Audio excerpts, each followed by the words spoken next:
स्वागत है आप सभी का एक बार फिर से कौटिल्या बलरामपुर के यूट्यूब चैनल पर। आज हम यूपी ट्रिपल एस सी पेट की परीक्षा को ध्यान में रखते हुए, जो कि कल और परसों में आयोजित होनी है, कुछ महत्वपूर्ण प्रश्नों पर चर्चा करेंगे, जो कि मुख्यतः ज्योग्राफी और उसके बाद कुछ प्रश्न इकोनॉमी और कुछ प्रश्न क्या कहते हैं भारतीय संविधान या भारतीय राज्य व्यवस्था से संबंधित। ठीक, तो एक एक करके हल करते हैं लोग।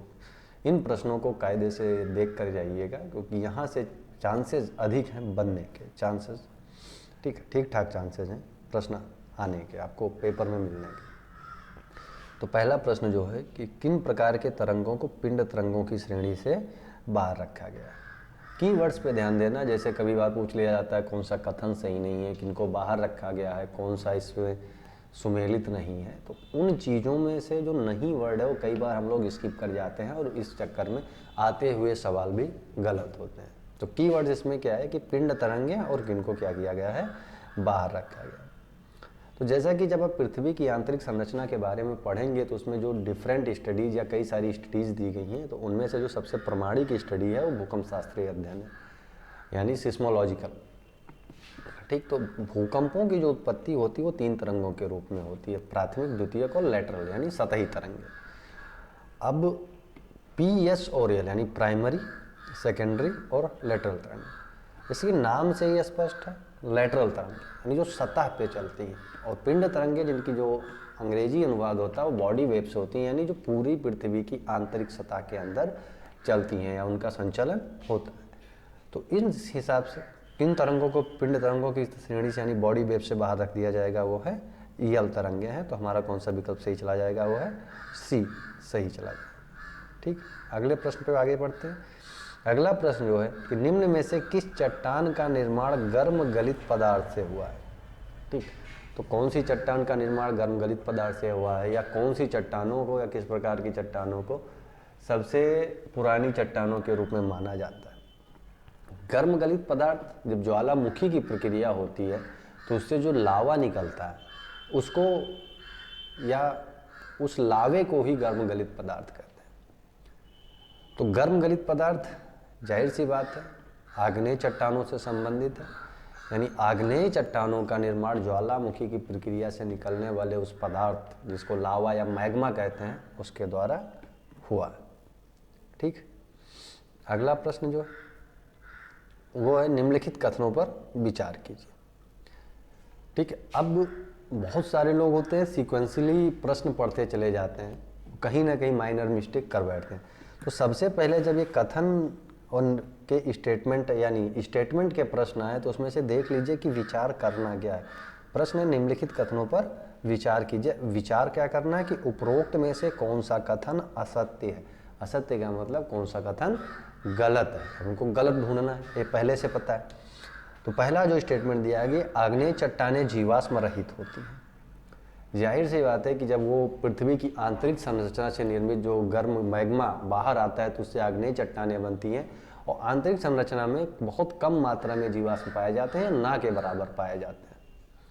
यानी जब तक क्रस्ट बेनियाफ जोन तक नहीं जाएगी तब तक क्रस्ट का गलन नहीं होगा और मैग्मा की उत्पत्ति नहीं होगी।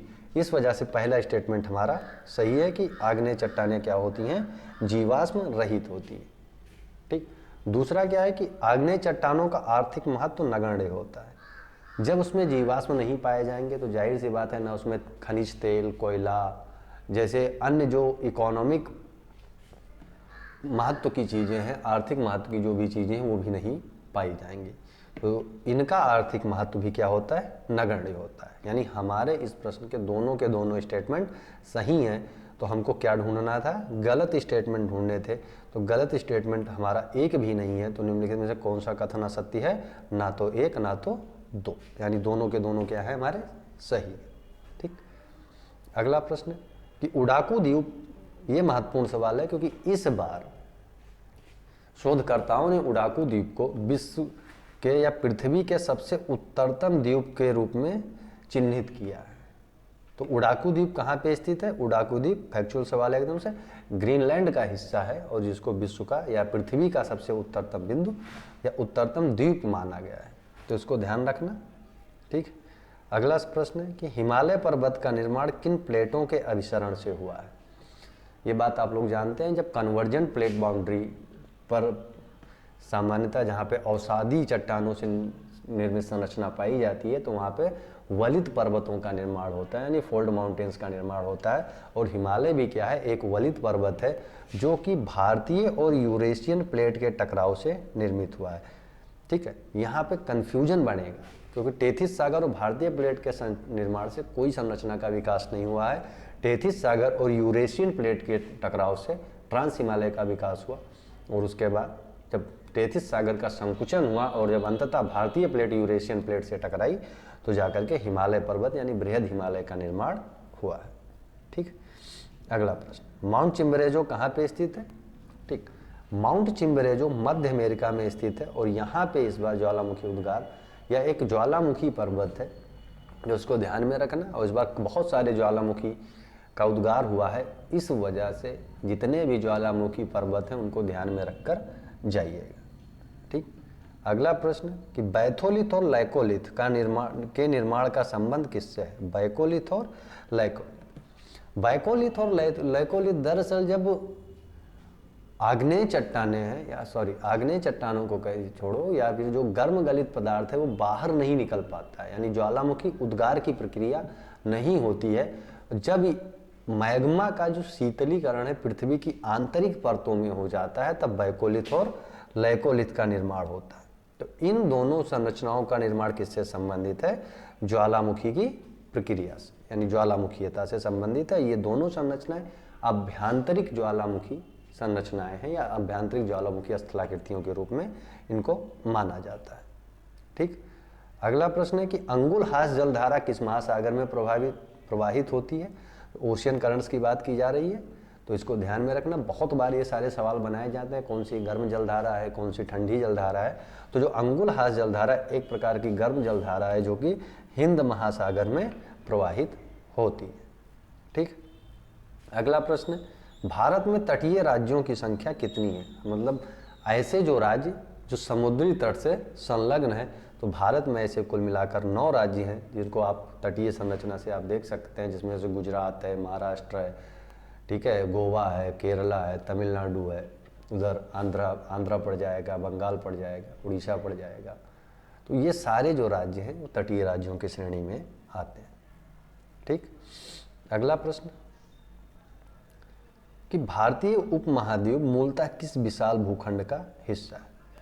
ये प्रश्न बनाया गया है कि जो महाद्वीपीय विस्थापन सिद्धांत था, महाद्वीपीय विस्थापन सिद्धांत जब ये दिया गया कि शुरुआती दौर पर जब ब्रह्मांड का उदय हुआ या पृथ्वी की उत्पत्ति हुई तो एक विशाल महासागर था जिसको पैंथालसा कहा गया और उसमें एक विशाल महाद्वीप स्थित था, उसको पैंजिया कहा गया। विशाल महाद्वीप को टेथिस सागर 2 भागों में बांटता था, जिसमें ऊपर के स्ट्रक्चर को अंगारा लैंड और दक्षिणी भाग को गोंडवाना लैंड कहा गया। बाद में जब इन महाद्वीपों का विस्थापन हुआ तो उससे विभिन्न जो अन्य आज के महाद्वीप हैं उनकी उत्पत्ति हुई। ठीक, पैंथालसा का संकुचन हुआ जब जाहिर सी बात है एक लिमिटेड स्ट्रक्चर है और वहाँ पे कुछ अन्य चीज़ों का प्रवाहन होगा, तो जो दूसरी चीज़ है जिस क्षेत्र को आप अतिक्रमण करेंगे तो उसका क्षेत्र क्या, उसकी टेरिटरी घट जाएगी। तो जो पैंथालसा का संकुचन हुआ तो पैंथालसा संकुचित होकर कौन सा बना, प्रशांत महासागर बना।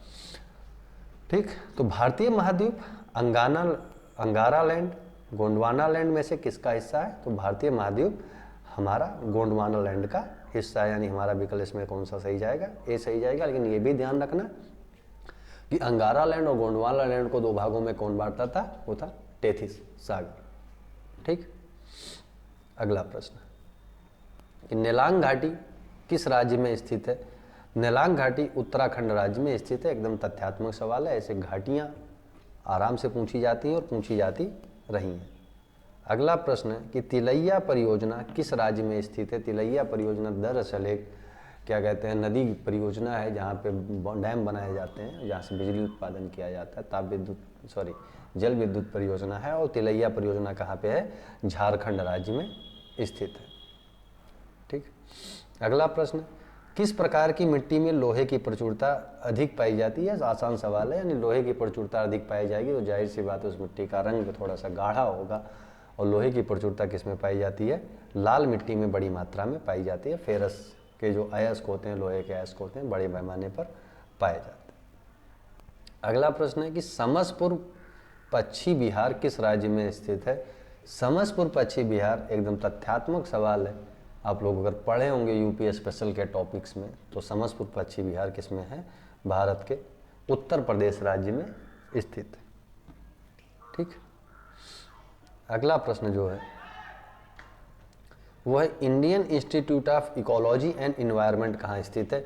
इस बार बहुत सारे प्रश्न खासकर इससे इन इंस्टीट्यूशन से बनाए जाते हैं, या जो विदेशी इंस्टीट्यूट हैं या अंतर्राष्ट्रीय जो भी संस्थान हैं उनसे बनाए जा रहे हैं।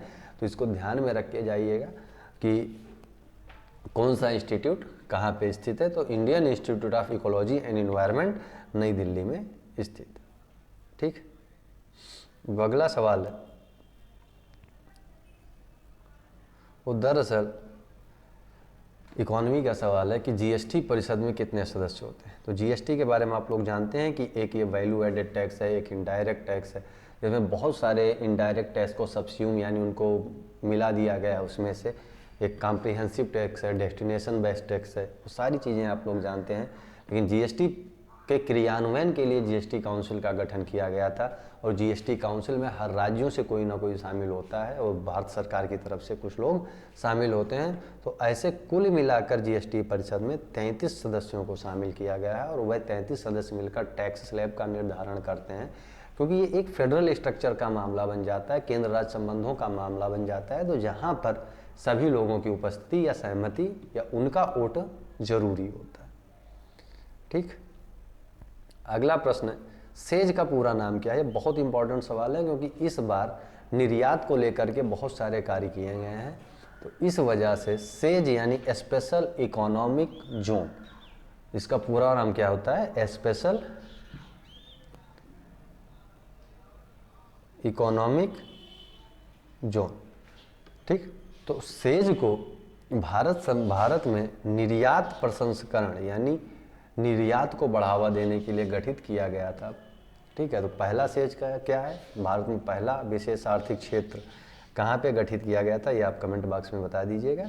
तो सेज का पूरा नाम हिंदी में क्या हो जाएगा? विशेष यानी स्पेशल, इकोनॉमिक मतलब आर्थिक, और जोन का मतलब क्षेत्र। तो सेज का पूरा नाम है विशेष आर्थिक क्षेत्र। क्यों गठित किया जाता है? एक्सपोर्ट को बढ़ावा देने के लिए इनको बनाया जाता है। ठीक।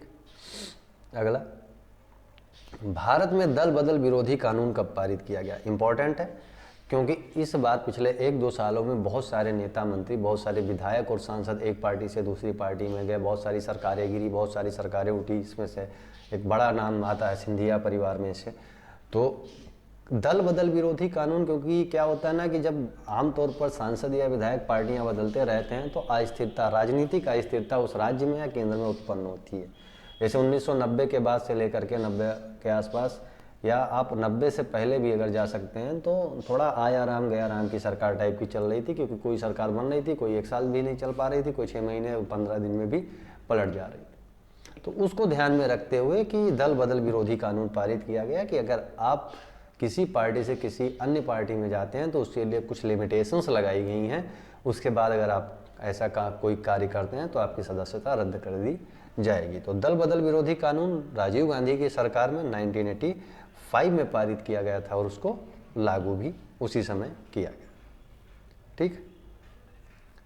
अगला प्रश्न, ये भी इम्पोर्टेंट है, कारण इसका है क्योंकि इस बार केंद्र सरकार ने बहुत बड़े पैमाने पर निजीकरण को बढ़ावा दिया है, या बहुत बड़े पैमाने पर डिसइन्वेस्टमेंट यानी विनिवेश किया है।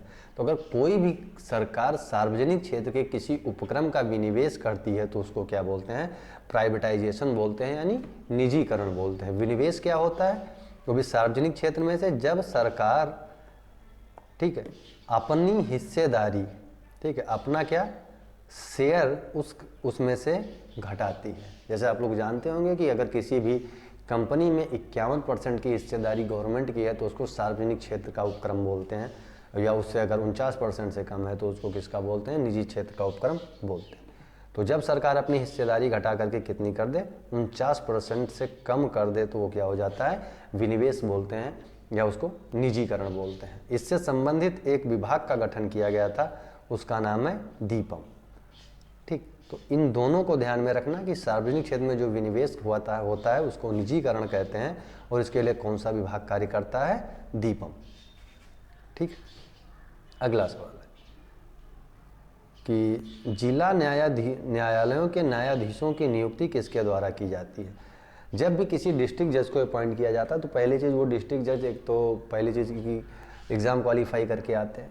दूसरी बात ये आती है कि उनकी जो नियुक्ति वो राज्यपाल करता है। किसकी सलाह पर, उच्च न्यायालयों की सलाह पर राज्यपाल करता है जिला न्यायाधीशों की नियुक्ति। ठीक, अगला सवाल ये भी महत्वपूर्ण है कि निम्न में से कौन सी क्रेडिट रेटिंग एजेंसी नहीं है। महत्वपूर्ण इसलिए है क्योंकि भारत सरकार ने बहुत बड़े पैमाने पर आर्थिक सुधार किए, इन्वेस्टमेंट सुधार किए, कर संरचनाओं में सुधार किया, उसके बावजूद भी भारत में क्रेडिट रेटिंग नहीं बढ़ाई जा रही, भारत की क्रेडिट नहीं इंप्रूव की जा रही है ग्लोबली, वैश्विक स्तर पर।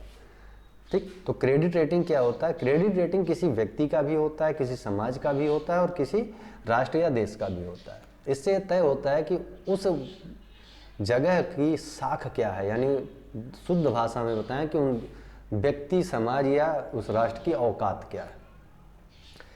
तो साख निर्धारण बताया, पहले ही बोल चुका हूँ कि हर एक स्तर पर किया जाता है। तो ऐसे बहुत सारी एजेंसियां जो क्रेडिट रेटिंग करती हैं, उसमें अगर इंटरनेशनल लेवल पे देखा जाए तो सबसे महत्वपूर्ण में से हैं S&P, फिच और मूडीज। और भारतीय स्तर पर देखा जाए यानी जो इंडियन क्रेडिट रेटिंग एजेंसीज हैं उसमें से इकरा है, क्रिसिल है और केयर है। लेकिन हमसे पूछा क्या गया है कि निम्न में से कौन सा क्रेडिट रेटिंग एजेंसी नहीं है, तो आरबीआई किसी प्रकार का भी क्रेडिट रेटिंग नहीं कर दी है।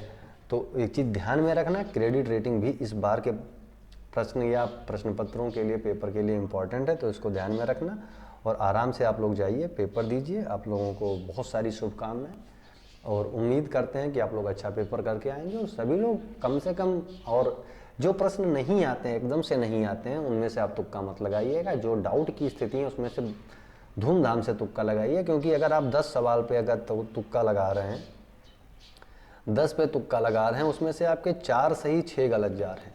ठीक है, 4 सही और कितने जा रहे हैं, 6 गलत जा रहे हैं। तो 6 का 1/4 1.5 बनेगा, और 4 में से अगर 1.5 को निकाल दो तब भी आप 2.5 मार्क्स गेन करके ही आएंगे। तो ये बेसिक कैलकुलेशन होती है। लेकिन अगर अब ये मत करना कि 4 में से आप 8 गलत करके 2 सही करो तो कटपिट के सब 0 हो जाए, तो उसका कोई वैल्यू नहीं होगा। लेकिन फिर भी इसका फ़ायदा मिलता है, तो आराम से लगाइएगा। ठीक है, और आराम से आप रिलैक्स करिए, पेपर दीजिए। ठीक है, फिर वापस आते हैं, संस्थान में मिलते हैं। तब तक के लिए जय हिंद।